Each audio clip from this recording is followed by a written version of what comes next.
ಮಯ್ಯಾಸ್ ಕಿಚನ್ಗೆ ಎಲ್ಲರಿಗೂ ಸ್ವಾಗತ. ಎಲ್ರಿಗೂ ನಮಸ್ಕಾರ. ಈಗಾಗಲೇ ಹಬ್ಬಗಳ ಸುರಿಮಳೆ ಸ್ಟಾರ್ಟ್ ಆಗಿದೆ.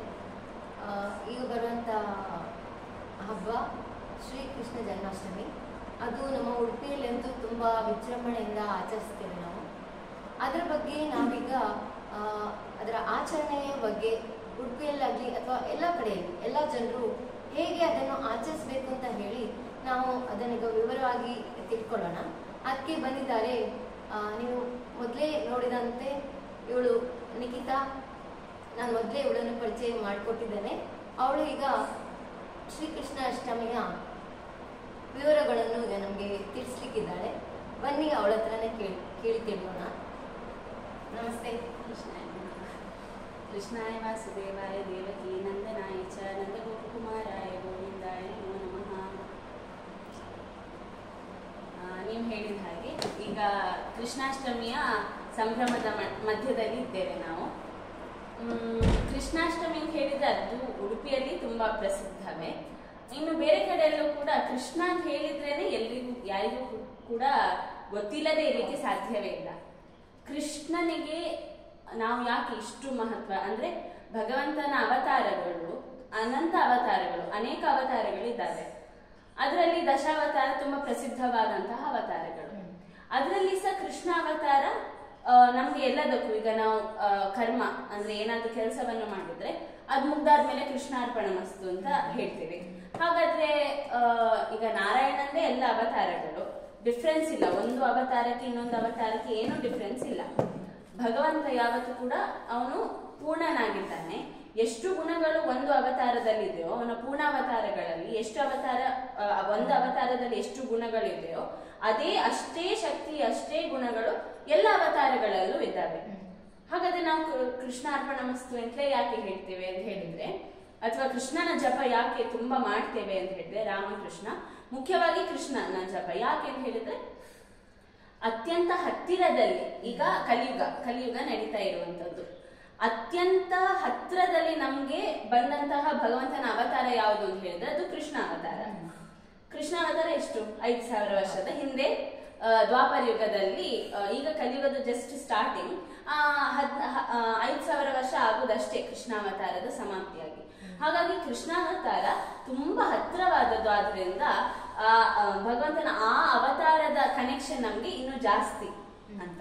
ಹಾಗಾಗಿ ಈ ಕೃಷ್ಣಾಷ್ಟಮಿ ಅಂತ ಹೇಳಿದ್ರೆ ಎಲ್ರಿಗೂ ಕೂಡ ಗೊತ್ತೇ ಇದೆ, ಕೃಷ್ಣನ ಅವತಾರ ಮಾಡಿದಂತಹ ದಿನ, ಪುಣ್ಯ ದಿನ. ಹಾಗಾಗಿ ಕೃಷ್ಣಾವತಾರ ದೇವತೆಗಳೆಲ್ಲ, ಈಗ ಭಗವಂತ ಯಾಕೆ ಅವತಾರ ಮಾಡ್ತಾನೆ, ಬರ್ಬೇಕಾಗಿ ಇಲ್ಲ ಭೂಮಿಗೆ ನಿಜವಾಗಿ. ಈಗ ದುಷ್ಟರ ಸಂಹಾರ ಅಂತ ಹೇಳಿದ್ರೆ ಅಲ್ಲಿ ಕೂತ್ಕೊಂಡೇ ಮಾಡ್ಬೋದು. ಆದ್ರೆ ಯಾಕೆ ಅವತಾರ ಮಾಡ್ತಾನೆ ಅಂತ ಹೇಳಿದ್ರೆ, ಒಂದು ನಮ್ಗೆ ಮನುಷ್ಯರಿಗೆ ಹೇಗೆ ಬದುಕಬೇಕು ಅಂತ ತೋರ್ಸ್ಲಿಕ್ಕೋಸ್ಕರ. ಮರ್ತ್ಯಾವತಾರ ಸ್ತ್ರೀಹ ಮರ್ತ್ಯ ಶಿಕ್ಷಣ ಅಂತ ಅಂದ್ರೆ, ಯಾಕೆ ಅವನು ಮನುಷ್ಯರಾಗಿ ಅವತಾರ ಮಾಡ್ತಾನೆ ಅಥವಾ ಈ ಶರೀರದ ಅಂದ್ರೆ ಮನುಷ್ಯ ರೂಪದಲ್ಲಿ ಬಂದು ಅವತಾರ ಮಾಡ್ತಾನೆ ಅಂತ ಹೇಳಿದ್ರೆ, ಮನುಷ್ಯರು ಹೇಗೆ ಬದುಕಬೇಕು ಅಂತ ತೋರಿಸ್ಲಿಕ್ಕೋಸ್ಕರ ಅಂತ. ಇನ್ನೊಂದು ಏನು ಅಂತ ಹೇಳಿದ್ರೆ, ನಮ್ಗೆ ಜಪ ಧ್ಯಾನ ಎಲ್ಲ ಮಾಡಿ ಮೋಕ್ಷ ಸಿಗ್ಲಿಕ್ಕೆ ಸಾಧ್ಯ ಅಂತ ಶಾಸ್ತ್ರ ಹೇಳುವಂಥದ್ದು. ಮನನ ಮಾಡ್ಬೇಕು, ಭಗವಂತನ ಬಗ್ಗೆ ಕೇಳ್ಬೇಕು, ಮತ್ತೆ ಮನನ ಚಿಂತನೆ ಮಾಡ್ಬೇಕು, ತನ್ಮೂಲಕ ಶುದ್ಧಿಯಾಗಿ ನಾವು ಮೋಕ್ಷವನ್ನು ಪಡ್ಕೊಳ್ತೇವೆ ಅಂತ. ಹಾಗಾದ್ರೆ ನಾವು ಅವನ ಬಗ್ಗೆ ಮನನ ಮಾಡ್ಬೇಕು. ಮನನ ಅಂತ ಹೇಳಿದ್ರೆ ಅಂದ್ರೆ ಸ್ಮರಣೆ ಮಾಡ್ತಾ ಇರ್ಬೇಕು ಅಂತ ಹೇಳಿದ್ರೆ ಏನಾದ್ರೂ ಒಂದು ಇರ್ಬೇಕಲ್ಲ ಸ್ಮರಣೆ ಮಾಡ್ಲಿಕ್ಕೆ. ಹಾಗಾಗಿ ಭಗವಂತ ಬಂದು ಅವತಾರ ಲೀಲೆಗಳನ್ನೆಲ್ಲ ಮಾಡ್ತಾನೆ. ಆ ಲೀಲೆಗಳನ್ನು ನಾವು ಸ್ಮರಣೆ ಮಾಡ್ತಾ ಭಗವಂತನ ಗುಣಗಳನ್ನು ತಿಳ್ಕೊಳ್ಳಿಕ್ಕೆ ಸಾಧ್ಯ. ಹಾಗಾಗಿ ಭಗವಂತನ ಗುಣಗಳನ್ನು ನಾವು ತಿಳ್ಕೊಳ್ಳುವಾಗ ನಮ್ಮಲ್ಲಿ ಸಹ ಒಳ್ಳೆ ಗುಣಗಳು ಬರ್ತದೆ, ಆತ್ಮಶುದ್ಧಿ ಆಗ್ತದೆ, ತನ್ಮೂಲಕ ನಮ್ಗೆ ಗುರಿಯಾದಂತಹ ಮೋಕ್ಷವನ್ನು ಸಿಗ್ಲಿಕ್ಕೆ ಸಾಧ್ಯ ಅಂತ. ಹಾಗಾಗಿ ದೇವರು ಅವತಾರ ಮಾಡ್ತಾನೆ. ಹಾಗಾಗಿ ಅವತಾರ ಮಾಡ್ತಾನೆ ಅಂತ ನಾವು ಹುಟ್ಟುವುದು ಅಂತ ಹೇಳೋದಿಲ್ಲ, ದೇವರು ಅವತಾರ ಮಾಡ್ತಾನೆ ಅಂತ ಹೇಳ್ತೇವೆ. ಯಾಕೆ ಅವತಾರ ಅಂತ ಹೇಳಿದ್ರೆ, ಹುಟ್ಟುವುದು ಅಂತ ಹೇಳಿದ್ರೆ ಆಕ್ಚುಲಿ ಜೀವಕ್ಕೆ ತಾಯಿಯ ಹೊಟ್ಟೆಯಲ್ಲಿ ಇರುವಾಗ ತುಂಬಾ ಗರ್ಭದಲ್ಲಿ ಗರ್ಭದಲ್ಲಿರುವಂತದ್ದು ತುಂಬಾ ಕಷ್ಟವಾದಂತಹ ಒಂದು ಪರಿಸ್ಥಿತಿ. ಪ್ರತಿಯೊಬ್ಬ ಜೀವಿಯು ಕೂಡ ತಾಯಿಯ ಹೊಟ್ಟೆಯಲ್ಲಿರುವಾಗ ತುಂಬಾ ಕೂಗಿ ಭಗವಂತನ ಹತ್ರ ಪ್ರಾರ್ಥನೆ ಮಾಡ್ತಾನಂತೆ, ಒಮ್ಮೆ ಇಲ್ಲಿಂದ ತೆಗಿ ನನ್ನನ್ನು ಹೊರಕ್ಕ ನಾನು ಹಿಂದಿನ ಜನ್ಮದಲ್ಲಿ ಮಾಡಿದಂತ ಅಥವಾ ಈ ನನ್ಗೆ ಗರ್ಭದೊಳಗೆ ಬರ್ಲಿಕ್ಕೆ ಕಾರಣವಾದಂತ ಯಾವ ಪಾಪ ಕರ್ಮ ನಾನು ಪುನಃ ಮಾಡೋದಿಲ್ಲ ಅಂತೆಲ್ಲ ತುಂಬಾ ಪ್ರಾಮಿಸ್ ಮಾಡ್ತಾನಂತ ಒಳಗೆ. ಹೊರಗ್ ಬಂದ್ ಕೂಡ್ಲೆ ಅಪ್ಪ ಅಮ್ಮ ಅವ್ರು ಇವ್ರು ಅಂತೆಲ್ಲ ನೋಡಿ ಪುನಃ ಮರಿತಾನೆ. ಆದ್ರೆ ಅಷ್ಟು ನೋವು ಗರ್ಭದೊಳಗೆ ಆ ಅಮ್ಮ ತಿಂದಂತಹ ಖಾರ ಹುಳಿ ಎಲ್ಲ ಇದಾಗ್ತಾ ಇರ್ತದೆ, ಒಂದು ಸಣ್ಣ ಜಾಗದೊಳಗಿರುವಂತದ್ದು. ಹಾಗಾಗಿ ತುಂಬಾ ಹಿಂಸೆ ಫೀಲಿಂಗ್ ಅದು ಗರ್ಭದೊಳಗಿರುವಂತದ್ದು. ಹಾಗಾಗಿ ಭಗವಂತ ಯಾರು? ಭಗವಂತ ಅಂತ ಹೇಳಿದ್ರೆ ಅವನಿಗೆ ದುಃಖ ಇಲ್ಲ ಅಲ್ಲ. ಹಾಗಾಗಿ ಯಾವ ರೂಪವಾದಂತಹ ದೋಷರಹಿತ, ದುಃಖರಹಿತ. ಹಾಗಾಗಿ ದೇವರಿಗೆ ಗರ್ಭದ ಒಳಗಿರುವಂತಹ ಗರ್ಭದ ಒಳಗಿಂದ ಹೊರಗೆ ಹಾಗೆ ಬರೋದಲ್ಲ, ಅವನು ಅವತಾರ ಮಾಡುವಂಥದ್ದು ಅಂತ. ಹಾಗಾಗಿ ದೇವಕಿ ವಸುದೇವನ ಅವರು ತಪಸ್ ಮಾಡಿರ್ತಾರೆ. ಹಾಗಾಗಿ ಭಗವಂತ ನನ್ನ ಮಗ ಅಂದ್ರೆ ಭಗವಂತನಂತೆ ಮಗ ಬೇಕು ಅಂತ ಹೇಳುವಾಗ ನನ್ನಂತೆ ಯಾರು ಕೂಡ ಇಲ್ಲ, ನಾನು ಒಬ್ಬನೇ, ನನ್ನಂತೆ ಯಾರು ಇಲ್ಲ, ಬರ್ಬೇಕಾದ್ರೆ ನಾನೇ ಬರ್ಬೇಕು ಅಂತ. ಹಾಗಾಗಿ ಎಲ್ಲ ದೇವತೆಗಳು ಕೂಡ ಪ್ರಾರ್ಥನೆ ಮಾಡಿದ್ರು, ನೀನ್ ಬರ್ಬೇಕು, ದುಷ್ಟರ ಕಾಟ ಜಾಸ್ತಿ ಆಗಿದೆ, ತುಂಬಾ ಒಳ್ಳೆ ಸಜ್ಜನರು ಇದ್ದಾರೆ, ನಿನ್ನ ಮೇಲೆ ತುಂಬಾ ತಪಸ್ ಮಾಡಿ ಅನೇಕ ಜನರು ಒಂದು ಅವತಾರ ದೇವ್ರು ಮಾಡ್ಬೇಕಾದ್ರೆ ತುಂಬಾ ರೀಸನ್ಸ್ ಇರ್ತದೆ. ಅಂದ್ರೆ ತುಂಬಾ ಕಾರ್ಯಗಳು ಒಮ್ಮೆಲೆ ಬಂದು ಎಲ್ಲಾ ಕಾರ್ಯಗಳನ್ನು ಒಮ್ಮೆಲೆ ಮುಗಿಸ್ತಾನೆ. ಎಷ್ಟೋ ಜನರಿಗೆ ವರ ಕೊಟ್ಟಿರ್ತಾರೆ ಬೇರೆ ಬೇರೆ ದೇವತೆಗಳು, ಆ ವರಗಳನ್ನೆಲ್ಲ ಪೂರ್ತಿ ಮಾಡ್ಬೇಕು. ಆಮೇಲೆ ದುಷ್ಟರನ್ನು ಕೂಡ ಅವರವರು ಪಡೆದಂತಹ ವರದಿಂದ ಸ್ಪೆಷಲ್ ಆಗಿ ಬೇರೆ ರೀತಿಯಾಗಿ ಬಂದು ಪ್ಲಾನ್ ಮಾಡಿ ಸಂಹಾರ ಮಾಡ್ಬೇಕು. ಹೀಗೆ ಎಲ್ಲವೂ ಕೂಡ ಒಂದು ಪ್ಲಾನ್ ಆಗಿ ದೇವರು ಅವತಾರ ಮಾಡ್ತಾನೆ. ಹಾಗಾಗಿ ದೇವತೆಗಳಿಂದೆಲ್ಲ ಪ್ರಾರ್ಥಿಸಲ್ಪಟ್ಟಂತಹ ನಾರಾಯಣ ಅವನು ಕೃಷ್ಣನಾಗಿ ಅವತಾರ ಮಾಡ್ತಾನೆ ಅಂತ. ಹಾಗಾಗಿ ಅದು ಯಾವಾಗ ಅಂತ ಹೇಳಿದ್ರೆ ಮಧ್ಯರಾತ್ರಿಯಲ್ಲಿ. ಹಾಗಾಗಿ ಅವತಾರ ಎಷ್ಟು ಗಂಟೆಗೆ ಆಗಿದೆ ಅಂದ್ರೆ ಯಾವ ಟೈಮಿಗೆ ಆಗಿದ್ದು, ಯಾವ ದಿನದ ಭಾಗದಲ್ಲಿ ಆಗಿದ್ದು ಅದೇ ಭಾಗದಲ್ಲಿ ನಾವು ಕೂಡ ಆಚರಣೆ ಮಾಡುವಂಥದ್ದು ಅಂತ. ಹಾಗಾಗಿ ಮತ್ತೆ ಈ ಕೃಷ್ಣಾವತಾರದಲ್ಲಿ ನಾವು ಈಗ ದುರ್ಯೋಧನ, ಕೌರವರು, ಪಾಂಡವರು ಎಲ್ಲರೂ ಇದ್ರು. ಕೃಷ್ಣನ ಒಂದು ಜೀವನದಲ್ಲಿ ನಾವು ತುಂಬಾ ಬೇರೆ ಬೇರೆ ರೀತಿಯಾಗಿ ನಮ್ಗೆ ಮಾರ್ಗದರ್ಶನ. ಒಂದು ಭಗವಂತ ಯಾವತ್ತು ಒಂದು ಸರಿ ತಪ್ಪು ಯಾವುದು ದೇವರು ಎಲ್ಲಿ ಧರ್ಮ ಇರ್ತದೋ ಅಲ್ಲಿ ಯಾವತ್ತು ಕೂಡ ಭಗವಂತ ಇರ್ತಾನೆ. ಯತ್ರ ಯೋಗೇಶ್ವರ ಕೃಷ್ಣ ಯತ್ರ ಪಾರ್ಥುಧನುರ್ಧರ, ಹಾಗೆ ತತ್ರ ಶ್ರೀ ವಿಜಯ ಭೂತಿ ಧ್ರುವಾನಿತಿ ಮತಿರ್ಮಮ ಅಂತ. ಹಾಗೆ ಎಲ್ಲಿ ಧರ್ಮ ಇದೆಯೋ ಅಲ್ಲಿ ಜಯ ಆಗಿ ಆಗ್ತದೆ. ಅಂದ್ರೆ ಅಲ್ಲಿ ಕೃಷ್ಣ ಇರ್ತಾನೆ, ಆದ್ರಿಂದ ಜಯ ಆಗ್ತದೆ ಅಂತ ಹೇಳುವಂಥದ್ದು ಕೃಷ್ಣ. ಹಾಗಾಗಿ ಈಗ ಈ ಮಹಾಭಾರತವನ್ನೇ ನಾವು ತಗೊಳ್ಳೋದಾದ್ರೆ ಅಲ್ಲಿ ಕೃಷ್ಣಾವತಾರ ಮುಖ್ಯವಾಗಿ ಬರುವಂತದ್ದಲ್ಲ. ಹಾಗಾಗಿ ಅದನ್ನು ನೋಡೋದಾದ್ರೆ ಈಗ ದುರ್ಯೋಧನ ಅವನು ಕೃಷ್ಣನನ್ನು ಕರೀತಾನೆ. ಅವನೆಷ್ಟು ತುಂಬಾ ಅನೇಕ ಭಕ್ಷ್ಯಗಳನ್ನೆಲ್ಲ ಮಾಡಿ, ಬೇರೆ ಬೇರೆ ವಿಧ ವಿಧ ಆಹಾರವನ್ನೆಲ್ಲ ಮಾಡಿ, ತುಂಬಾ ಮನೆ ಪೂರ್ತಿ ರೆಡಿ ಮಾಡಿ, ಫುಲ್ ಅವನ ಎಲ್ಲ ಸಂಪತ್ತನ್ನು ಕೂಡ ಹಾಕಿ ಅವನು ಕೃಷ್ಣನನ್ನು ಮನೆಗೆ ಬಾ ಅಂತ ಕರೀತಾನೆ. ಆದ್ರೆ ಕೃಷ್ಣ ಅಲ್ಲಿಗೆ ಹೋಗದೆ ಎಲ್ಲಿಗೆ ಹೋಗ್ತಾನೆ? ವಿದುರನ ಮನೆಗೆ ಹೋಗ್ತಾನೆ. ಅಲ್ಲಿ ವಿದುರ ಏನೂ ಇಲ್ಲ, ಅವನು ಶೂದ್ರನ ಮಗನಾಗಿ ಜನ್ಮ ತಗೊಂಡಿರುವವನು. ಅವನಾದ್ರೆ ಅವನ್ ಕದ್ದು ಕೂಡ್ಲೆ ಯಾಕೆ ಅಲ್ಲಿ ಹೋಗ್ತಾನೆ? ಯಾಕೆ ಹೋಗ್ತಾನೆ ಅಂತ ಹೇಳಿದ್ರೆ ಆ ಭಕ್ತಿ. ದೇವರು ಯಾವುದನ್ನು ಸ್ವೀಕಾರ ಮಾಡೋದಲ್ಲ, ನಾವು ಕೊಟ್ಟಿರುವಂತಹ ವಸ್ತು ಅಲ್ಲಿ ಅವನು ಆ ಭಕ್ತಿ ಕೊಡುವವರ ಭಕ್ತಿಯನ್ನು ನೋಡ್ತಾನೆ ಹೊರತು ವಸ್ತು ಅನ್ನಲ್ಲ ಅಂತ.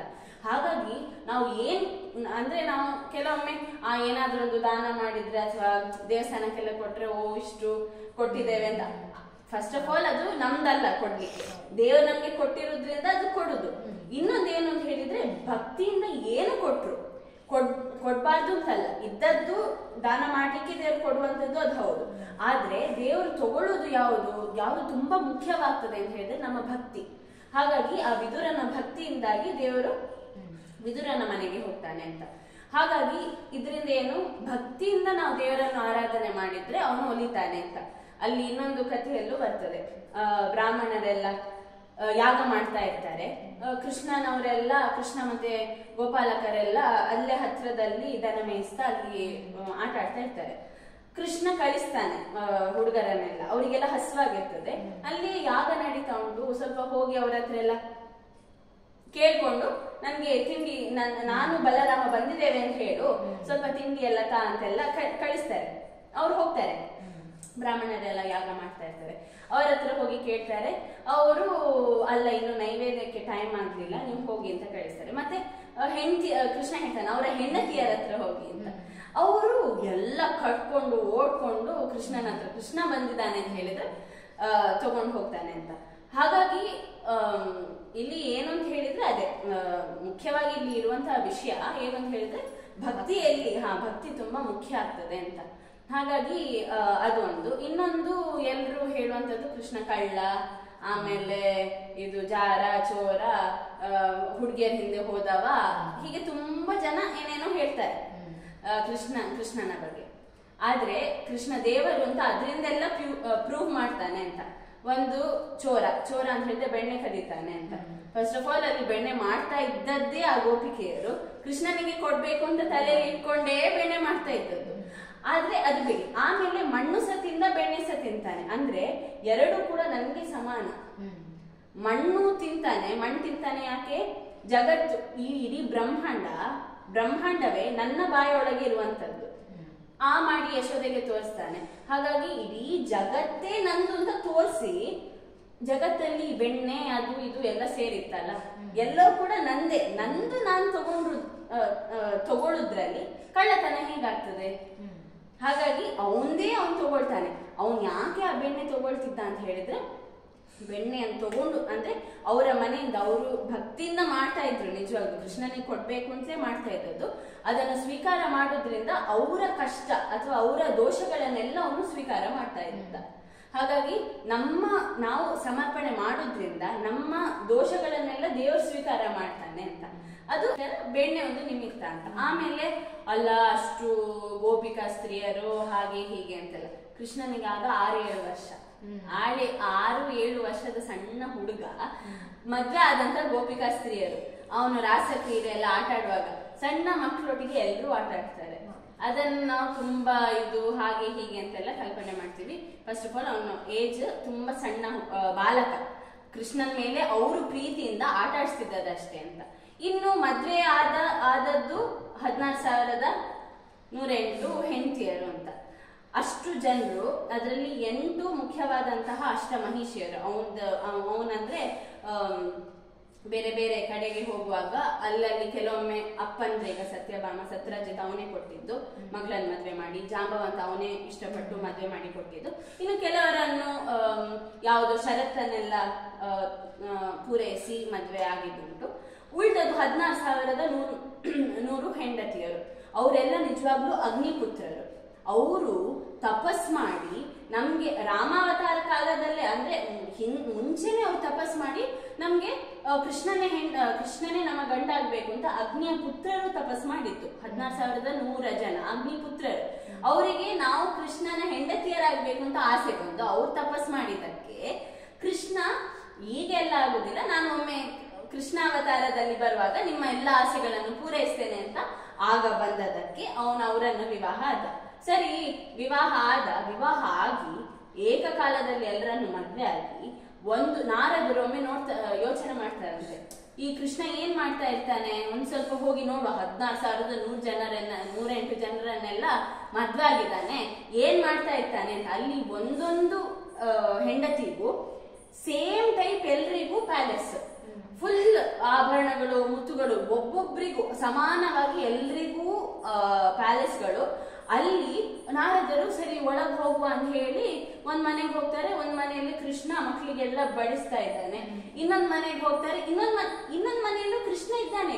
ಈ ಮನೆಗೆ ಹೋದ್ರು ಕೃಷ್ಣ ಇದ್ದಾನೆ, ಇನ್ನೊಂದ್ ಮನೆಗೆ ಹೋದ್ರು ಕೃಷ್ಣ ಇದ್ದಾನೆ. ಅಲ್ಲಿ ಏನೋ ಸಂಧ್ಯಾವಂದನ ಮಾಡ್ತಾ ಇರ್ತಾನೆ. ಇನ್ನೊಂದ್ ಮನೆಗೆ ಹೋದ್ರೆ ಹೆಂಡತಿಯೊಟ್ಟಿಗಿದ್ದಾನೆ. ಇನ್ನೊಂದ್ ಮನೆಗೆ ಹೋದ್ರೆ ಒಂದೊಂದು ಮನೆಯಲ್ಲೂ ಕೂಡ ಕೃಷ್ಣ ಇದ್ದಾನೆ. ಏನಾದ್ರೂ ಒಂದು ನಿಜವಾಗ್ಲೂ ಗೃಹಸ್ಥರು ಏನ್ ಧರ್ಮ ಮಾಡ್ಬೇಕು ಅದನ್ನ ಮಾಡ್ತಾ ಒಂದೊಂದು ಮನೆಯಲ್ಲೂ ಇರ್ತಾನೆ. ಹಾಗಾಗಿ ಏಕಕಾಲದಲ್ಲಿ ಪ್ರತಿಯೊಂದು ಹೆಂಡತಿಗೂ ತಲೆಯಲ್ಲಿ ಕೃಷ್ಣ ನನ್ನೊಟ್ಟಿಗೆ ಇದ್ದಾನೆ ಅಂತ. ಹಾಗಾಗಿ ಇಷ್ಟೆಲ್ಲ ಮಾಡ್ಲಿಕ್ಕೆ ಯಾರಿಗೆ ಸಾಧ್ಯ? ಅದು ದೇವರಿಗೆ ಮಾತ್ರ ಸಾಧ್ಯ. ಹಾಗಾಗಿ ಆ ದಾಂಪತ್ಯ ಜೀವನವನ್ನು ಕೂಡ ಚೆನ್ನಾಗಿ ನಡೆಸಿರುವಂತದ್ದು ಕೃಷ್ಣ. ಹಾಗಾಗಿ ಜಾರನೂ ಅಲ್ಲ, ಚೋರನೂ ಅಲ್ಲ. ಹಾಗಾಗಿ ಇಷ್ಟೆಲ್ಲ ಏನಂದ್ರೆ ಸರಿಯಾಗಿ ನಾವು ಶಾಸ್ತ್ರವನ್ನು ತಿಳಿಯದೇ ಇರುವಾಗ ಈ ತರ ಎಲ್ಲ ಥಾಟ್ಸ್ ಬರೋದು. ನಾವು ಸರಿಯಾಗಿ ಎಲ್ಲ ಕಡೆ ಕೃಷ್ಣ ಸಣ್ಣ ಇರುವಾಗ ಗೋವರ್ಧನ ಬೆಟ್ಟವನ್ನು ಎತ್ತಿದ್ದಾನೆ, ಹಾಗಾದ್ರೆ ಅದು ನಮ್ಗಾಗ್ತದ ಮಾಡ್ಲಿಕ್ಕೆ ಇಲ್ಲ. ಎಲ್ಲವೂ ಕೂಡ ನೋಡಿ ಎಲ್ಲದ್ರಿಂದ ನಮ್ಗೆ ಏನ್ ತಿಳಿತದೆ, ಅವನು ಭಗವಂತ, ಅದಕ್ಕೆ ಅವನೆಲ್ಲವೂ ಮಾಡ್ಲಿಕ್ಕೆ ಸಾಧ್ಯ ಅಂತ. ಎಲ್ಲವೂ ಅವನೇ ಸೊತ್ತು. ಆ ಎಲ್ಲಾ ಅವನ ಸೊತ್ತನ್ನು ಅವನು ಅನುಭವಿಸ್ಲಿಕ್ಕೆ ಚೆನ್ನಾಗಿ ಅವನು ಯೋಗ್ಯ. ಮತ್ತೆ ಏನು ಅಂತ ಹೇಳಿದ್ರೆ ಯಾವುದು ಕೂಡ ಎಲ್ಲವೂ ಕೂಡ ಅವ್ರವರು ಪಡೆದು ಪ್ರಾರ್ಥನೆ ಮಾಡಿ ಪಡೆದಂಥದ್ದು. ಹಾಗಾಗಿ ಅವ್ರದ್ದೆಲ್ಲ ಆಸೆಯನ್ನು ಪೂರೈಸಿ ಕೃಷ್ಣಾವತಾರದಲ್ಲಿ ತುಂಬಾ ಅನೇಕ ಈ ಅಗ್ನಿಪುತ್ರರು ಮತ್ತೆ ಅನೇಕ ಹೀಗೆ ಬೇರೆ ಬೇರೆ ವ್ಯಕ್ತಿ, ನಂದಗೋಪ ಯಶೋಧ ಅವರು ಕೂಡ ನಮ್ಗೆ ಕೃಷ್ಣನ ಬಾಲ್ಯ ಲೀಲೆ ಎಲ್ಲ ನೋಡ್ಬೇಕು ಅಂತ ಅವರು ಪ್ರಾರ್ಥನೆ ಮಾಡಿದ್ರಿಂದ ಕೃಷ್ಣ ಸಣ್ಣ ಇರುವಾಗಲೇ ಅಲ್ಲಿಗೆ ಹೋಗ್ತಾನೆ, ಅವ್ರದ್ದು ಆಸೆ ಪೂರೈಸ್ತಾನೆ. ಹೀಗೆ ಭಗವಂತ ಆದ್ದರಿಂದ ಎಲ್ಲರ ಆಸೆಯನ್ನು ಪೂರೈಸ್ತಾ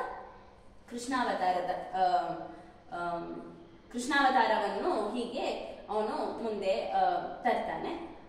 ಮತ್ತೆ ಅದಕ್ಕೋಸ್ಕರ ಇದನ್ನೆಲ್ಲ ನಾವು ತಿಳ್ಕೊಳ್ಳುವಾಗ ಅಂದ್ರೆ ಕೃಷ್ಣನ ಕಥೆಗಳು ಭಾಗವತದ ದಶಮ ಸ್ಕಂದದಲ್ಲಿ ಇಡೀ ಕೃಷ್ಣನ ಕಥೆಗಳು ಮತ್ತೆ ಭಗವಂತನ ಭಕ್ತರು ಏನಂದ್ರೆ ಭಗವಂತ ಮತ್ತೆ ಅವನ ಭಕ್ತರಿಗೆ ತುಂಬಾ ಸಂಬಂಧ ಯಾವತ್ತೂ ಕೂಡ.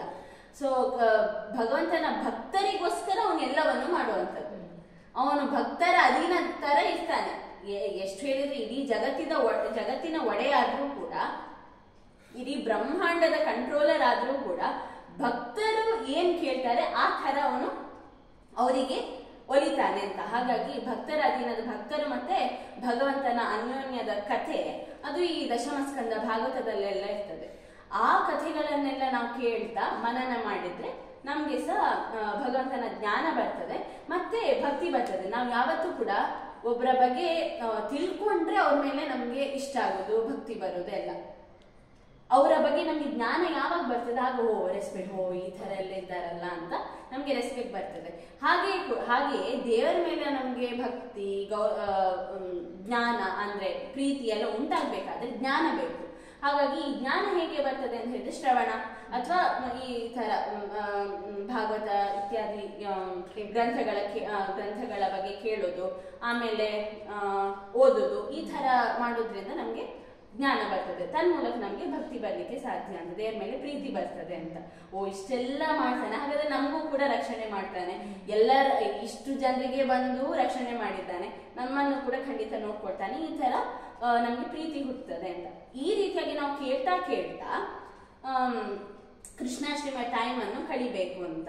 ಈಗ ನಾವು ತಯಾರಿ ಎಲ್ಲ ಮಾಡ್ತೇವೆ, ಎಲ್ಲರೂ ಮಾಡ್ತೇವೆ ಮನೆಯಲ್ಲಿ, ಉಂಡೆ ಚಕ್ಕುಲಿ ಇದೆಲ್ಲ ಮಾಡುವಂಥದ್ದೇ.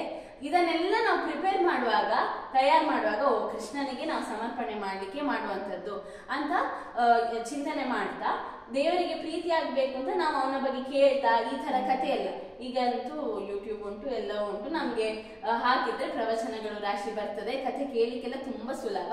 ಹಾಗೆ ಶ್ರವಣ ಮಾಡ್ತಾ ನಮ್ಗೆ ಸಹ ಅದರಲ್ಲಿ ಎಲ್ಲರೂ ಆಕ್ಚುಲಿ ಇದರಲ್ಲಿ ಈ ಒಂದು ನಮ್ಮ ಆಚರಣೆಯಲ್ಲಿ ಮನೆಯವರನ್ನೆಲ್ಲರನ್ನು ನಾವು ಇನ್ವಾಲ್ವ್ ಮಾಡ್ಬೇಕು ಹೆಚ್ಚಾಗಿ. ಈಗ ಮಕ್ಕಳು ಎಲ್ಲರೂ, ಸಣ್ಣವರು ದೊಡ್ಡವರು ಎಲ್ಲರೂ ಒಂದು ಯಾರಿಗಾದ್ರೂ ಕೃಷ್ಣನ ಬಗ್ಗೆ ಗೊತ್ತು, ಚರ್ಚೆ ಮಾಡ್ತಾ ದೇವರ ಬಗ್ಗೆ ಮಾತಾಡ್ತಾ ಉಂಡೆ ಎಲ್ಲ ಮಾಡ್ತಾ ಹೀಗೆ ಖುಷಿಯಿಂದ ಅದನ್ನ ಸಮರ್ಪಣೆ ಮಾಡ್ಲಿಕ್ಕೆ ರೆಡಿ ಮಾಡ್ತಾ ಹೀಗೆ ಅದರ ಪ್ರಿಪರೇಷನ್. ಇದು ಒಂದು ಪ್ರಿಪರೇಷನ್, ಗೌಜಿ ಇದನ್ನೆಲ್ಲ ಮಾಡೋದು ನೈವೇದ್ಯಕ್ಕೆ ಸಮರ್ಪಣೆಗೆ ಅಂತ.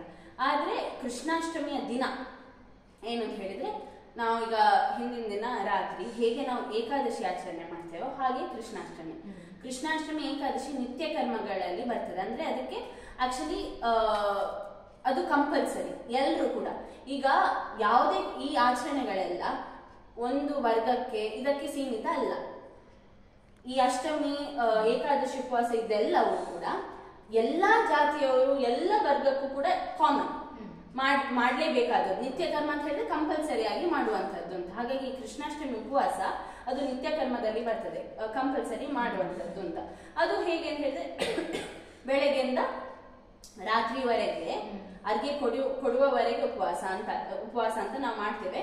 ಆದ್ರೆ ಆಕ್ಚುಲಿ ಮರುದಿನ ಬೆಳಗ್ಗೆನೆ ಉಪವಾಸ ಮುರಿಲಿಕ್ಕೆ, ಸೊ ಫಾಸ್ಟ್ ಬ್ರೇಕ್ ಮಾಡ್ಲಿಕ್ಕೆ ನೆಕ್ಸ್ಟ್ ಡೇ ಮಾರ್ನಿಂಗ್ ಸೂರ್ಯೋದಯ ಆಗುವಾಗ.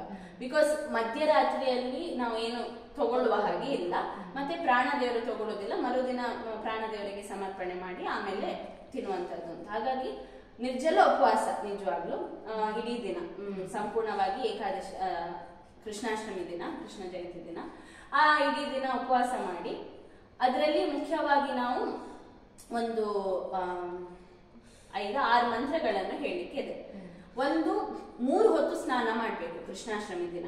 ಬೆಳಿಗ್ಗೆ ಒಂದು ಮಾಮೂಲು ಸ್ನಾನ ನಮ್ದು, ಆಮೇಲೆ ಮಧ್ಯಾಹ್ನ ಒಂದು ಸ್ನಾನ, ಮತ್ತೆ ಅರ್ಘ್ಯ ಕೊಡ್ತೇವಲ್ಲ ಕೃಷ್ಣ ಅವತಾರದ ಸಮಯ ಆ ಟೈಮಲ್ಲಿ ಒಂದು ಸ್ನಾನ. ಹೀಗೆ 3 ಬಾರಿ ಸ್ನಾನ ಮಾಡಬೇಕು. 3 ಬಾರಿ ಸ್ನಾನ ಮಾಡುವಾಗ ಒಂದು ಶ್ಲೋಕವನ್ನು ಜಪ ಮಾಡಬೇಕು ಅಂತ, ಅಂದ್ರೆ ಹೇಳ್ಬೇಕು ಅಂತ, ಹೇಳ್ತಾ ಸ್ನಾನ ಮಾಡಬೇಕು ಅಂತ. ಸ್ನಾನ ಮಾಡುವಾಗ ಹೇಳುವಂತ ಶ್ಲೋಕ ಯೋಗಾಯ ಯೋಗಪತಯೇ ಯೋಗೇಶ್ವರಾಯ ಯೋಗ ಸಂಭವಾಯ ಶ್ರೀ ಗೋವಿಂದಾಯ ನಮೋ ನಮಃ. ಇದು ಸ್ನಾನ ಮಾಡುವಾಗ 3 ಹೊತ್ತು ಸ್ನಾನ ಮಾಡುವಾಗ ಹೇಳುವಂತಹ ಶ್ಲೋಕ. ಯೋಗಾಯ ಅಂತ ಹೇಳಿದ್ರೆ ಭಗವಂತನನ್ನೇ ನಾವು ಹೇಳುವಂಥದ್ದು. ಯೋಗಾಯ ಯೋಗಪತಯೇ ಯೋಗಕ್ಕೆ ಅಧಿಪತಿಯಾದವನು, ಯೋಗೇಶ್ವರಾಯ ಯೋಗ ಸಂಭವಾಯ. ಯೋಗ ಅಂತ ಹೇಳಿದ್ರೆ ಉಪಾಯ ಅಂತ ಅರ್ಥ, ಒಂದು ಸಂಬಂಧ ಅಂತ ಅರ್ಥ ಯೋಗ ಶಬ್ದಕ್ಕೆ, ಇನ್ನೊಂದು ಉಪಾಯ ಅಂತ ಅರ್ಥ. ನಮ್ಗೆ ಮೋಕ್ಷಕ್ಕೆ ಕೊಡುವಂತಹ ಉಪಾಯ ಜ್ಞಾನ ಭಕ್ತಿ ಇತ್ಯಾದಿಗಳು, ಅದನ್ನೆಲ್ಲ ಅದರ ಸ್ವರೂಪ ಅಂದ್ರೆ ಅದು ಯಾರ ಅಧೀನದಲ್ಲಿದೆ ಅವನು ಯೋಗ. ಯೋಗಾಯ ಅವನಿಗೆ ಯೋಗನಿ ಅಂದ್ರೆ ಭಗವಂತನಿಗೆ. ಯೋಗ ಪತಯೇ ಆ ಜ್ಞಾನ ಭಕ್ತಿ ಅಥವಾ ಈ ಉಪಾಯಗಳಿಗೆ ಮೋಕ್ಷಕ್ಕೆ ಬೇಕಾದಂತ ಉಪಾಯಗಳೆಲ್ಲ ಯಾರ ಅಧೀನದಲ್ಲಿರುವಂಥದ್ದು, ದೇವರ ಅಧೀನದಲ್ಲಿರುವಂಥದ್ದು. ಅವನು ಅದರ ಅಧಿಪತಿ. ಮತ್ತೆ ನಮ್ಗೆ ಜ್ಞಾನ ಭಕ್ತಿ ಕೊಡುವವನು ಅವನೇ, ಅದನ್ನು ಪತಯೇ ಅಂದ್ರೆ ರಕ್ಷಣೆ ಮಾಡುವವನು ಅಂತ ಅರ್ಥ. ನಮ್ಮಲ್ಲಿ ಬರ್ತದೆ ಭಕ್ತಿ ಜ್ಞಾನ ಎಲ್ಲ ನಾವು ಸಂಪಾದನೆ ಮಾಡಿದ್ರೆ ಅಂದ್ರೆ ಭಗವಂತನ ಅನುಗ್ರಹದಿಂದ ಬರ್ತದೆ. ಅದು ಹಾಗೆ ನಮ್ಮಲ್ಲಿ ಇರ್ಬೇಕು ಅಂತ ಹೇಳಿದ್ರೆ ಅದನ್ನು ರಕ್ಷಣೆ ಮಾಡ್ಬೇಕಲ್ಲ ನಮ್ಮ ಒಳಗೆ. ಅದಕ್ಕೆ ಯೋಗ ಪತಯೇ ಯೋಗವನ್ನು ರಕ್ಷಣೆ ಮಾಡುವವನು ಅಂತ. ಯೋಗಾಯ ಯೋಗಪತೆ ಯೋಗೇಶ್ವರಾಯ. ಇನ್ನು ಒಂದೊಂದು ಈಗ ಭಕ್ತಿಗೆ ಜ್ಞಾನಾದಿಗಳಿಗೆ ಅದಕ್ಕೆ ಅಭಿಮಾನಿ ದೇವತೆಗಳು ಅಂತ ಇರ್ತಾರೆ, ಅವರಿಗೆಲ್ಲ ಸ್ವಾಮಿಯಾದವನು ಭಗವಂತ. ಹಾಗಾಗಿ ಯೋಗೇಶ್ವರಾಯ ಅವ್ರಿಗಿಂತ ಶ್ರೇಷ್ಠನಾದವನು. ಯೋಗೇಶ್ವರಾಯ ಯೋಗ ಸಂಭವಾಯ ಯಾರಿಂದ ಇದೆಲ್ಲ ಬರ್ತದೆಯೋ ನಮ್ಗೆ, ಈ ಯೋಗಗಳೆಲ್ಲ ಯಾರಿಂದ ಸಿಗ್ತದೋ ನಮ್ಗೆ ಅವನು ಯೋಗ ಸಂಭವಿಸ್ತದೆ. ಯಾರಿಂದ ಅವನು ಯೋಗ ಸಂಭವ. ಅಂತಹ ಶ್ರೀ ಗೋವಿಂದಾಯ ನಮೋ ನಮಃ. ಈಗ ನಾವು ಹೇಳುವಂತ ಇನ್ನು ಮುಂದಿದ್ದು ಶ್ಲೋಕಗಳಲ್ಲಿ ಸಹ ಶ್ರೀ ಗೋವಿಂದಾಯ ನಮೋ ನಮಃ ಅಂತ ಕಾಮನ್. ಗೋವಿಂದ ಅಂತ ಹೇಳಿದ್ರೆ ಅನೇಕ ಅರ್ಥಗಳಿದೆ. ಒಂದು ಇದು ಇಂದ್ರ ಪೂಜೆ ಅಂದ್ರೆ ಎಲ್ಲ ಗೋವರ್ಧನ ಬೆಟ್ಟದ ಆದ್ಮೇಲೆ ಅವನು ಕ್ಷಮೆ ಕೇಳಿಕ್ಕೆ ಇಂದ್ರ ಬರುವಾಗ ಗೋವಿಂದ ಗೋವಿಂದ ಅಂತ ಕೃಷ್ಣನ ಹತ್ರ ಬೇಡಿ ಕ್ಷಮೆ ಕೇಳುವಂಥದ್ದು. ಗೋಗಳ ಸ್ವಾಮಿ ಅಂತ ಒಂದು ಅರ್ಥ, ಆದ್ರೆ ಗೋ ಶಬ್ದಕ್ಕೆ ಅನೇಕ ಅರ್ಥ ಇದೆ. ಅದರಲ್ಲಿ ಒಂದು ಅರ್ಥ ಅಂತ ಹೇಳಿದ್ರೆ ಮಾತು ಅಂತ ಅರ್ಥ. ಗೋ ಶಬ್ದಕ್ಕೆ ಮಾತು ಅಂತ ಅರ್ಥ. ಹಾಗಾಗಿ ನಮ್ಮ ಮಾತನ್ನು ಅಂದ್ರೆ ನಮ್ಮ ಪ್ರಾರ್ಥನೆಯನ್ನು ಕೇಳುವವನು ಅಂತ ಒಂದು ಅರ್ಥ ಬರ್ತದೆ ಗೋವಿಂದ ಶಬ್ದಕ್ಕೆ. ನಮ್ಮ ಒಳಗೆ ನಿಂತು ಮಾತಾಡಿಸುವವನು ಅವನೇ, ಪ್ರಾರ್ಥನೆ ಮಾಡಿಸುವವನು ಅವನೇ, ಅಂದ್ರೆ ಈ ಶ್ಲೋಕಗಳನ್ನು ಹೇಳಿಸುವವನು ಅವನೇ, ಅದರಿಂದ ಪ್ರತಿಪಾದ್ಯನೂ ಅವನೇ, ಅದನ್ನು ಕೇಳಿ ಅನುಗ್ರಹ ಮಾಡುವವನು ಅವನೇ. ಅಂತಹ ಗೋವಿಂದನಿಗೆ ನನ್ನ ನಮಸ್ಕಾರಗಳು ಅಂತ ಇದು ಸುಲಭವಾಗಿ ಒಂದು ಅರ್ಥ. ಆಮೇಲೆ ಇದು 3 ಹೊತ್ತು ಸ್ನಾನ ಮಾಡುವಾಗ ಮತ್ತೆ ನಾವು ಪೂಜೆ ಮಾಡ್ತೀವಿ. ಪೂಜೆ ಮಾಡುವಾಗ ಯಜ್ಞಾಯ ಅಂದ್ರೆ ಈಗ ಇದರ ಮುಂಚೆ ಯಾವ್ದ್ರ ಮುಂಚೆ ನಾವು ಅರ್ಘ್ಯ ಬಿಡ್ತೀವಲ್ಲ ಅದರ ಮುಂಚೆ ನಾವು ಪೂಜೆ ಮಾಡ್ತೇವೆ ಕೃಷ್ಣನಿಗೆ. ಪೂಜೆ ಮಾಡುವಾಗ ಯಜ್ಞಾಯ ಯಜ್ಞಪತಯೇ ಯಜ್ಞೇಶ್ವರಾಯ ಯಜ್ಞ ಸಂಭವಾಯ ಶ್ರೀ ಗೋವಿಂದಾಯ ನಮೋ ನಮಃ. ಯೋಗ ಶಬ್ದದ ಬದಲು ಯಜ್ಞ ಶಬ್ದವನ್ನು ಹಾಕಿದ್ರೆ ಆಯ್ತು. ಯಜ್ಞ ಶಬ್ದಕ್ಕೆ ಯಜದೇವ ಪೂಜಾಯಾಮ್ ಅಂತ ಒಂದು ಅರ್ಥ ಇದೆ. ಅಂದ್ರೆ ದೇವರ ಪೂಜೆಯನ್ನು ನಾವು ಮಾಡುವಂಥದ್ದು ಕೂಡ ಯಜ್ಞ. ನಾಟ್ ನೆಸೆಸರಿಲಿ ಅಗ್ನಿ ಹಾಕಿ ಹೋಮ ಮಾಡುವಂಥದ್ದು ಯಜ್ಞವೇ. ಹಾಗೆಯೇ ನಾವು ದೇವರಿಗೆ ಪೂಜೆ ಮಾಡುವಂಥದ್ದು ಕೂಡ ಯಜ್ಞವೇ.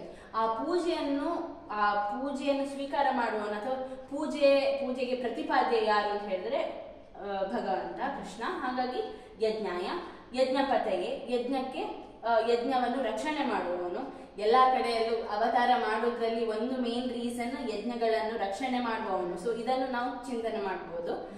ಯಜ್ಞಪತೆಯೇ ಯಜ್ಞೇಶ್ವರಾಯ.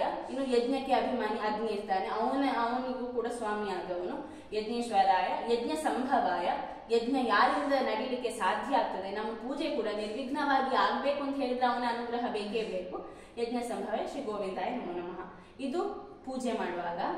ಆದ್ದರಿಂದ ಪೂಜೆಗೆ ಯಜ್ಞಕ್ಕೆ ಎಲ್ಲ ಸ್ವಾಮಿಯಾದಂತಹ ಆ ಭಗವಂತ ನಮ್ಮೊಳಗೆ ನಿಂತು ಯಜ್ಞವನ್ನು ಮಾಡಿಸ್ಬೇಕು, ಯಜ್ಞವನ್ನು ಸ್ವೀಕಾರ ಮಾಡಬೇಕು ಅಂತ ಪೂಜೆ ಟೈಮಲ್ಲಿ ಹೇಳುವಂತಹ ಶ್ಲೋಕ. ಇನ್ನು ಪೂಜೆ ಆದ್ಮೇಲೆ, ಪೂಜೆ ಆಗುವಾಗೆಲ್ಲ ಸಮರ್ಪಣೆ ಮಾಡುವಂಥದ್ದು ಅದು ಎಲ್ರಿಗೂ ಗೊತ್ತು. ಹೆಚ್ಚಾಗಿ ಮಡಿ ಮಾಡ್ಕೊಂಡು ದೇವರಿಗೆ ನೈವೇದ್ಯ ಆಗೋದ್ರಿಂದ ಹೆಂಗಸರೆಲ್ಲ ಇದು ಮಾಡಿ, ಆಮೇಲೆ ಉಂಡೆ ಕಟ್ಟಿ ಚಕ್ರೆ ಮಾಡಿ ವಿಧ ವಿಧವಾದಂತಹ ಉಂಡೆ ಇದನ್ನೆಲ್ಲ ಭಗವಂತನಿಗೆ ಸಮರ್ಪಣೆ ಮಾಡಿ ಆಮೇಲೆ ನೈವೇದ್ಯ ಮಾಡಿ ಮತ್ತೆ ಪೂಜೆ ಆಗುವಂಥದ್ದು. ಸೊ ನೈವೇದ್ಯ ಆಮೇಲೆ ಪೂಜೆ. ಮತ್ತೆ ಮಾಡುವ ಕ್ರಮ ಕೆಲವರಿಗೆಲ್ಲ ಅದಷ್ಟು ಗೊತ್ತಿರುವುದಿಲ್ಲ, ಅಂದ್ರೆ ಗೊತ್ತಿರ್ತದೆ. ಕೆಲವರೆಲ್ಲ ಮಾಡುವ ನಮನೆಗಳು ಸ್ವಲ್ಪ ನಿಜವಾಗ್ಲೂ ಪೂಜೆ ರಾತ್ರಿ ಮಾಡುವಂತಹ ಪೂಜೆ ಬೆಳಗ್ಗೆ ಏನ್ ಮಾಡ್ತೀವಿ ಪೂಜೆ ಆ ರೀತಿಯಾಗಿ ಪೂರ್ತಿ ಪೂಜೆ ಆಗ್ಬೇಕು. ಆಮೇಲೆ ಅರ್ಘ್ಯ ಮಾಡೋದು ನಾವು ಮತ್ತೆ ಇದು ನೋಡುವ. ಈಗ ಪೂಜೆ ಬೆಳಿಗ್ಗೆ ಹೇಗೆ ಒಂದು ಡೀಟೇಲ್ ಕ್ರಮವಾಗಿ ಆಗುವಂತಹ ಪೂಜೆ ಬೆಳಗ್ಗೆ ಹೇಗೆ ಮಾಡ್ತೀವೋ ಹಾಗೆ ನಾಳೆ ರಾತ್ರಿ ಪುನಃ ಪೂಜೆ ಆಗ್ಬೇಕು. ಪೂಜೆ ಆದ್ಮೇಲೆ ಮಲಗಬೇಕು ಅಂತ ಹೇಳ್ತಾರೆ. ಅಂದ್ರೆ ಪೂಜೆ ಫುಲ್ ಆದ್ಮೇಲೆ ರಾತ್ರಿ ಮಲಗುವಾಗ ವಿಶ್ವಾಯ ವಿಶ್ವಪತಯೇ ವಿಶ್ವೇಶ್ವರಾಯ ವಿಶ್ವಸಂಭವಾಯ ಶ್ರೀ ಗೋವಿಂದಾಯ ನಮೋ ನಮಃ ಅಂತ ಹೇಳಿ ಮಲ್ಕೊಳ್ಳೋದು. ವಿಶ್ವ ಪ್ರವೇಶನೆ ಅಂತ ಅಂದ್ರೆ ಪ್ರವೇಶ ಮಾಡುವವನು ವಿಶ್ವ ಅಂತ. ಈಗ ದೇವರು ಎಲ್ಲದ್ರೊಳಗೆ ಇದ್ದಾನೆ, ಆದ್ರಿಂದ ಅವನನ್ನು ವಿಶ್ವ ಅಂತ ಕರೀತಾರೆ. ಎಲ್ಲದ್ರೊಳಗೆ ಪ್ರವೇಶ ಮಾಡಿದವನು ಅಂತ. ಇನ್ನೂ ವಿಶೇಷತೆ ಅಂತ ಹೇಳಿದ್ರೆ ನಮ್ಮ ಬಲ್ಲಗಣ್ಣಿನ ತುದಿಯಲ್ಲಿ ಭಗವಂತ ವಿಶ್ವನಾಮಕನಾಗಿ ಇರ್ತಾನೆ ಅಂತ.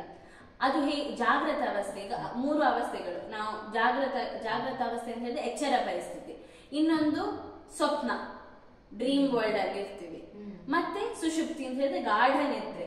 ಇದು 3 ತುಂಬಾ ನಮ್ಗೆ ಎಲ್ರಿಗೂ ಕಾಮನ್ ಆದಂತಹ 3 ಪರಿಸ್ಥಿತಿಗಳಲ್ಲ.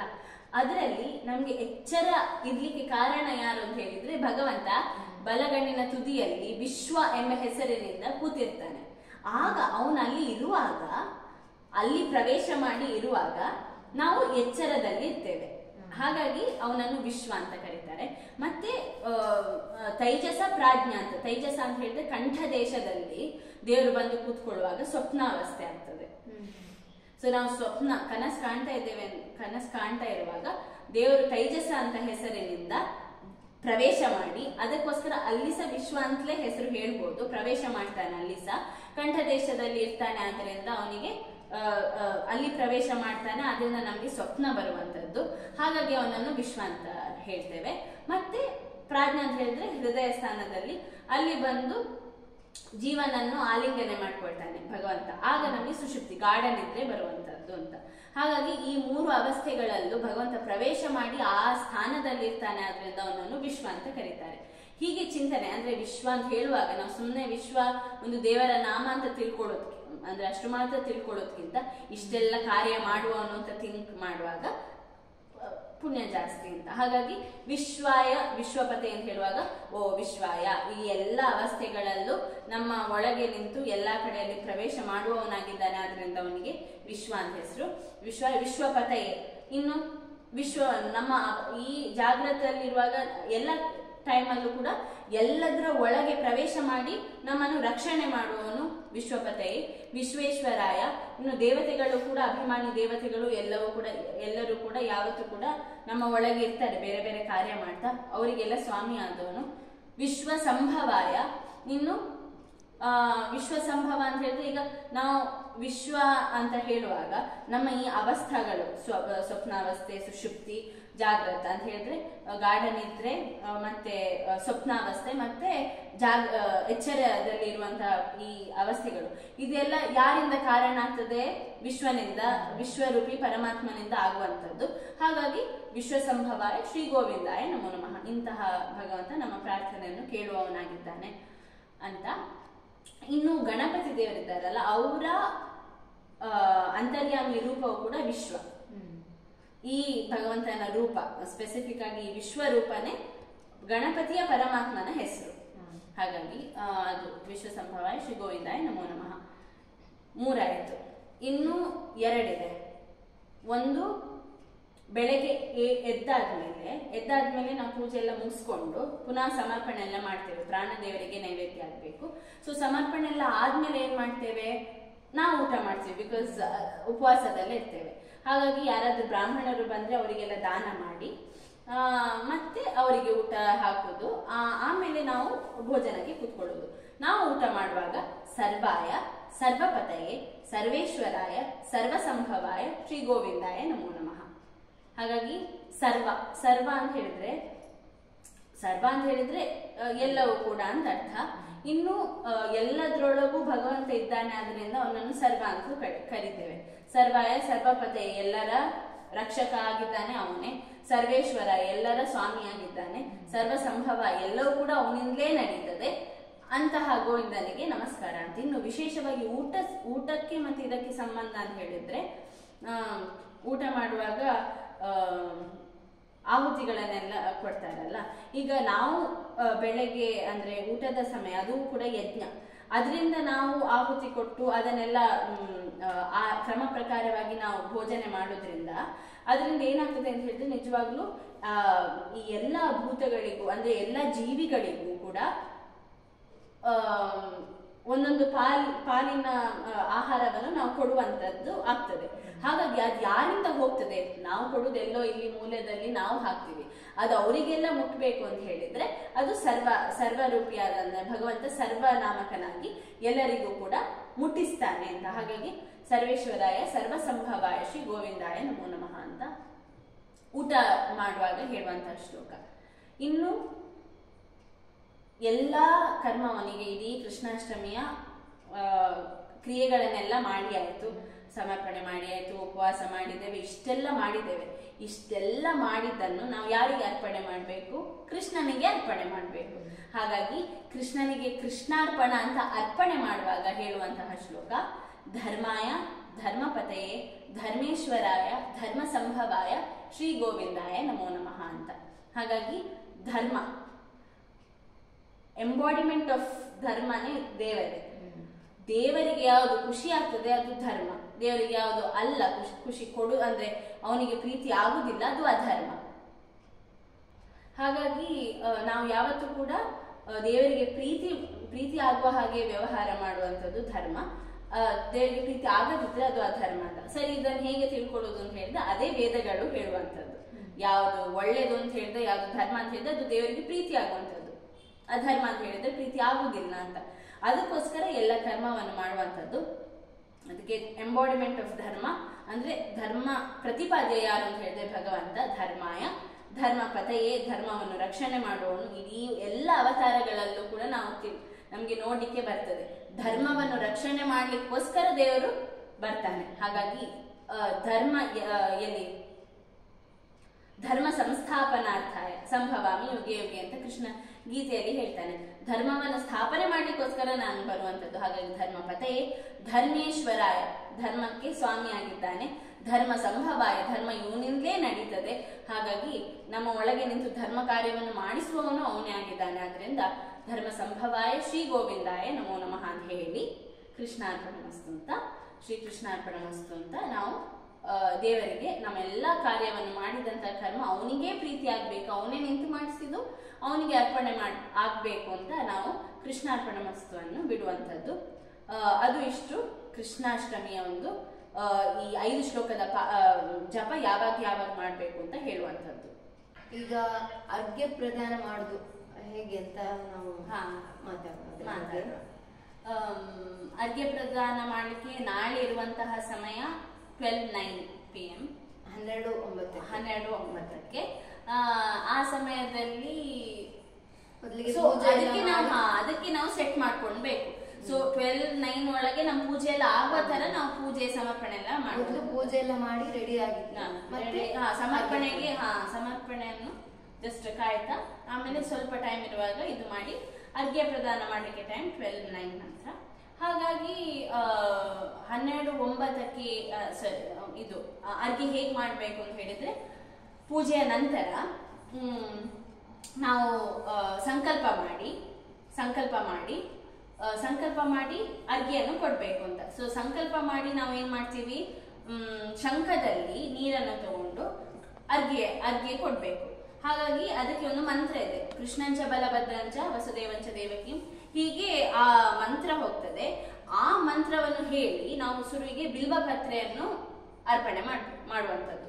ಅಷ್ಟಾದ್ಮೇಲೆ ಜಾತಕ ಕಂಸವದಾರ್ಥಾಯ ಅಂತ ಇನ್ನೊಂದು ಶ್ಲೋಕ ಇದೆ, ಶ್ಲೋಕದ ಸಾಲುಗಳು, ಅದನ್ನು ಹೇಳಿ 3 ಸಲ ಇದಮರ್ಘ್ಯಂ ಅಂತ 3 ಸಲ ಅರ್ಘ್ಯನ್ನು ಬಿಟ್ಟು ಪುನಃ ಕೃಷ್ಣಂಚ ಬಲಭದ್ರಂಚ ಅಂತ ಮೊದಲಿನ ಶ್ಲೋಕವನ್ನು ಹೇಳಿ ಅದನ್ನು ಹೇಳಿ ಬಿಲ್ವಪತ್ರೆಯನ್ನು ಅರ್ಪಣೆ ಮಾಡಿ ಶ್ರೀಕೃಷ್ಣ ಅರ್ಪಣ ಕೃಷ್ಣಾರ್ಪಣ ಇದು ಒಂದು ವ್ಯಕ್ತಿ ಮಾಡುವಂಥದ್ದು. ಮತ್ತೆ ಮನೆಯಲ್ಲಿ ಎಲ್ಲರೂ ಕೂಡ ಈ ರೀತಿಯಾಗಿ ಹೇಳುವಂಥದ್ದು. ಅದಾದ್ಮೇಲೆ ಈಗ ಎಲ್ಲರದ್ದು ಮುಗೀತದೆ. ಅದಾದ್ಮೇಲೆ ನಾವು ತುಳಸಿ ಕಟ್ಟೆಗೆ ಹೋಗಿ ತುಳಸಿಯ ಸನ್ನಿಧಾನದಲ್ಲಿ ಚಂದ್ರನಿಗೆ ಅರ್ಘ್ಯನ್ನು ಕೊಡ್ಬೇಕು. ಹಾಗಾಗಿ ಅಲ್ಲಿ ಹೇಗೆ ಅಂತ ಹೇಳಿದ್ರೆ ತೆಂಗಿನ ಒಂದು ಹೋಳನ್ನು ತಗೊಂಡು ಹೋಗಿ ಅದನ್ನು ಅಲ್ಲಿ ಇಟ್ಟು ಆ ಹೋಳಿನೊಳಗೆ ಅರ್ಘ್ಯನ್ನು ಕೊಡುವಂಥದ್ದು. ಅದು ಹಾಲಿನಿಂದ ಅರ್ಘ್ಯ ಕೊಡ್ತೇವೆ. ಹಾಗಾಗಿ ಅದಕ್ಕೆ ಸಹ ಮಂತ್ರ ಶಶಿನೇ ಚಂದ್ರ ದೇವಾಯ ಅಂತ ಒಂದು ಮಂತ್ರ ಇದೆ. ಈ ಮಂತ್ರ ಎಲ್ಲ ಪಂಚಾಂಗದಲ್ಲಿ ನಮಗೆ ಸಿಗ್ತದೆ. ಹಾಗಾಗಿ ಶಶಿನೇ ಚಂದ್ರ ದೇವಾಯ ಆ ಮಂತ್ರವನ್ನು ಪೂರ್ತಿಯಾಗಿ ಹೇಳಿ ಬಿಲ್ವಪತ್ರೆಯನ್ನು ನಾವು ಹಾಕಿ ಸಮರ್ಪಣೆ ಮಾಡಿ ನಂತರ ಕ್ಷೀರೋದಾರ್ಣವ ಸಂಭೂತ ಅಂತ ಇನ್ನೊಂದು ಶ್ಲೋಕ ಇದೆ. ಆ ಶ್ಲೋಕವನ್ನು ಹೇಳಿ ಇದಮರ್ಘ್ಯಂ ಅಂತ ಹಾಲಿನಿಂದ ತೆಂಗಿನ ಹೋಳಿಗೆ ದೇವರನ್ನ ಒಳಗೆ ಮಾಡುವಾಗ ಸಹ ಹಾಗೆ ಮಾಡುದಲ್ವಾ? ತೆಂಗಿನ ಬಿಕಾಸ್ ಎಲ್ರು ಕೂಡ ಸಾಲಿಗ್ರಾಮಕ್ಕೆ ನಾವು ಹೆಂಗಸರೆಲ್ಲ ಡೈರೆಕ್ಟ್ ಹಾಕ್ಲಿಕ್ಕೆ ಹಾಗಾಗಿ ತೆಂಗಿನ ಹೋಳನ್ನು ತಗೊಂಡು ಅದಕ್ಕೆ ಬಾಳೆಹಣ್ಣು ಹಾಕಿ ಅದಕ್ಕೆ ನೀರು ಅಥವಾ ನೀರು ಮತ್ತೆ ಹಾಲು. ಕೃಷ್ಣನಿಗೆ ಬಿಡುವಾಗ ಈಗ ನೀರಲ್ಲಿ ಅರ್ಘ್ಯ ಬಿಡ್ತೇವೆ ಹೆಚ್ಚಾಗಿ. ಚಂದ್ರನಿಗೆ ಹೋಗುವಾಗ ಹಾಲಿನಿಂದ ಇದು ಅರ್ಘ್ಯನ್ನು ಬಿಡ್ತೇವೆ. ಹಾಗಾಗಿ ಅದಾದ್ಮೇಲೆ ಪುನಃ ಶಶಿನೇ ಚಂದ್ರ ದೇವಾಯ ಅಂತ ಶ್ಲೋಕ ಹೇಳಿ ಬಿಲ್ವಪತ್ರೆಯನ್ನು ಅರ್ಪಣೆ ಮಾಡಿ ಅಲ್ಲಿ ಸಹ ಕೃಷ್ಣಾರ್ಪಣವನ್ನು ಬಿಡುವಂಥದ್ದು. ಹೀಗೆ ಪೂರ್ತಿ. ಇನ್ನು ನಾವು ಆಚರಣೆ ಮಾಡುವುದಾದ್ರೆ ಇನ್ನು ತುಂಬಾ ನಿಜವಾಗ್ಲೂ ಮಣ್ಣಿನಿಂದ ಕೃಷ್ಣನ ಮತ್ತೆ ಕೃಷ್ಣನ ಪರಿವಾರದೆಲ್ಲ ವಿಗ್ರಹ ಎಲ್ಲ ಮಾಡಿ ಅಲ್ಲಿ ಆವಾಹನೆ ಮಾಡಿ ಅಲ್ಲಿ ಪೂಜೆ ಮಾಡೋದೆಲ್ಲ ಕ್ರಮ ಇದೆ. ಮನೆಯಲ್ಲಿ ಮಾಡುವಾಗ ಹೌದು. ಅಂದ್ರೆ ಮಣ್ಣಿದ್ದು ವಿಗ್ರಹ ಎಲ್ಲ ಮಾಡ್ತೇವೆ. ಮಾಡಿ ಸುಭದ್ರೆದು, ಯಶೋದೆದು, ನಂದಗೋಪಂದು, ವಸುದೇವ, ದೇವಕಿ, ಕೃಷ್ಣ, ಬಲರಾಮ ಹೀಗೆಲ್ಲ ಮಾಡಿ ಅಲ್ಲಿ ಆವಾಹನೆ ಮಾಡಿ ಆಮೇಲೆ ಅದನ್ನು ನೀರಲ್ಲಿ ವಿಸರ್ಜನೆ ಮಾಡೋದೆಲ್ಲ ಇದೆ. ಆದ್ರೆ ಅದೇ ಯಥಾಶಕ್ತಿ ನಾವು ಮಾಡುವಂಥದ್ದು. ಹಾಗಾಗಿ ಇಷ್ಟೆಲ್ಲ ಮಾಡಿ ಆಮೇಲೆ ಅಲ್ಲಿಗೆ ಕೃಷ್ಣಾರ್ಪಣ ಇದು ಮತ್ತೆ ರಂಗೋಲಿ ಹಾಕುವುದೆಲ್ಲ ಇದ್ದೇ ಇದೆ. ಬೆಳಗ್ಗೆ ಪುನಃ ಪೂಜೆ ಮಾಡಿ ಬೆಳಿಗ್ಗೆ ಮರುದಿನ ಬೆಳಿಗ್ಗೆ ಪುನಃ ಪೂಜೆ ಮಾಡಿ ಆ ಶ್ಲೋಕಗಳನ್ನೆಲ್ಲ ಹೇಳಿ ಪಾರಾಯಣ ಮಾಡಿ ಪೂರ್ತಿಯಾಗಿ ಕೃಷ್ಣಾರ್ಪಣ ಬಿಡೋದು. ಮತ್ತೆ ವಿಟ್ಲಪಿಂಡಿ ಹೇಗೆ ಅಂತ ಹೇಳಿದ್ರೆ ಈ ಹುಲಿವೇಷ, ಮೊಸರು ಕುಡಿಕೆ ಅದೆಲ್ಲವೂ ಕೂಡ ಕೃಷ್ಣ ಅವತಾರ ಮಾಡಿದ್ದ ಅಂತ ಆ ಊರಿನವರಿಗೆಲ್ಲ ನಂದಗೋಪನ ಜಾಗಕ್ಕೆ ಹೋಗಿ ಆಗಿರ್ತದೆ. ಅಲ್ಲಿ ಎಲ್ಲ ವೈಶ್ಯರು ಅಂದ್ರೆ ಹಾಲು ಇದನ್ನು ಮಾರಾಟ ಮಾಡಿಯೇ ಬದುಕ್ತಾ ಇದ್ದವರು. ಅವರೆಲ್ಲ ಅವರಿಗಿದ್ದ ಸಂಪತ್ತೇ ಅದು. ಧನ ಸಂಪತ್ತು, ಗೋ ಸಂಪತ್ತು ಅಂತ ಹೇಳಿದ್ರೆ ಗೋವಿನಿಂದ ಬರುವಂತದ್ದೇ ಇದೆಲ್ಲ. ಅದನ್ನೆಲ್ಲ ಹಾಕಿ ಮೈ ಮೇಲೆಲ್ಲ ಹಾಕೊಂಡು ಆ ಸಂಭ್ರಮವನ್ನು ಆಚರಣೆ ಮಾಡುವುದೇ ವಿಟ್ಲಪಿಂಡಿ. ಅದಕ್ಕೋಸ್ಕರ ಅದರ ಪ್ರತೀಕವಾಗಿ ನಾವು ಸಹ ಈಗಲೂ ಕೂಡ ಅದನ್ನೇ ಆ ಮೆಮರಿಗೋಸ್ಕರ ಎಲ್ಲವನ್ನು ಹಾಕಿ ಆಚರಣೆ ಮಾಡುವಂಥದ್ದು. ಅಂದ್ರೆ ಸಂತೋಷವನ್ನು ಅಭಿವ್ಯಕ್ತ ಮಾಡ್ಲಿಕ್ಕೋಸ್ಕರ ಈ ತರ ಎಲ್ಲ ಆಚರಣೆ. ಕೊನೆಗೆ ಏನಾಗಬಾರ್ದು ಅಂತ ಹೇಳಿದ್ರೆ ಈ ಗೌಜಿಯಲ್ಲೇ ಹೋಗಿ ದೇವರನ್ನೇ ಮರೆತು ಸುಮ್ನೆ ಆ ಹುಲಿವೇಷ ಅದು ಇದು ಅಂತ ಗೌಜಿ ಮಾತ್ರ ಹೋಗ್ಬಾರ್ದು. ಕೃಷ್ಣನ ಸ್ಮರಣೆಗೋಸ್ಕರ ಅದೆಲ್ಲ ಇರುವಂತದ್ದು. ಹಾಗಾಗಿ ಬ್ಯಾಲೆನ್ಸ್ ಅಲ್ಲಿ ಹೋಗ್ತಾ ಇರುವಂತದ್ದು ಆಚರಣೆ ಮತ್ತೆ ನಮ್ಮ ಸಂತೋಷ. ಹಾಗಾಗಿ ನಮ್ಗೆ ಒಳ್ಳೆಯ ಒಂದು ಇನ್ಫಾರ್ಮೇಶನ್ ಈ ಆಚರಣೆ ಬಗ್ಗೆ, ಹಾಗೆ ಕೃಷ್ಣನ ಜನ್ಮ ಹೇಗೆ ಆಯ್ತು ಅದರ ಬಗ್ಗೆ ಎಲ್ಲವನ್ನು ವಿವರವಾಗಿ ಚೆನ್ನಾಗಿ ನಮ್ಗೆ ನಿಖಿತಾ ಅವಳು ನಮ್ಗೆ ತಿಳಿಸಿದ್ದಾರೆ. ನಾವು ಅದೇ ಪ್ರಕಾರ ಆಚರಣೆಯನ್ನು ಇನ್ನು ಮಾಡ್ಬೋದು. ತುಂಬಾ ನಮ್ಗೆ ಗೊತ್ತಾಗುವ ರೀತಿಯಲ್ಲಿ ನಮ್ಗೆ ಈಗ ತಿಳಿಸಿದ್ದಾಳೆ. ಈಗ ಉಡುಪಿಯಲ್ಲಿ ಈಗಾಗಲೇ ಸಂಭ್ರಮವನ್ನು ಆಚರಿಸ್ತಾ ಇದ್ದೇವೆ. ಇನ್ನು ನಾಳೆ ನಾಡಿದ್ದು ಎಲ್ಲ ಸಂಭ್ರಮವನ್ನು ಆಚರಿಸ್ಲಿಕ್ಕಿದ್ದೇವೆ. ಅದರ ಮಧ್ಯೆ ಈಗ ನಾಳೆ ನಾಡಿದ್ದು ಮಾಡುವಂತಹ ಮನೆಯಲ್ಲಿ ಮಾಡುವಂತಹ ಆಚರಣೆಯನ್ನು ಹೇಗೆ ಮಾಡ್ಬೋದು ಅಂತ ನಾವು ಈಗಾಗಲೇ ತಿಳ್ಕೊಂಡಿದ್ದೇವೆ. ನೀವು ಕೂಡ ಇದರ ಬಗ್ಗೆ ಜ್ಞಾನವನ್ನು ಪಡ್ಕೊಂಡಿದ್ದೀರಿ. ಅದರ ಪ್ರಕಾರವಾಗಿ ನೀವು ಕೂಡ ಆಚರಣೆಯನ್ನು ಮಾಡಿ ಅಂತ ಹೇಳ್ತಾ ನಾನು ಮತ್ತೆ ನಿಖಿತಾ ನಿಮ್ಮೆಲ್ಲರಿಗೂ ಕೃಷ್ಣ ಜನ್ಮಾಷ್ಟಮಿಯ ಶುಭಾಶಯವನ್ನು ಹೇಳ್ತಾ ಶ್ರೀಕೃಷ್ಣ ಅರ್ಪಣ ಮಸ್ತು.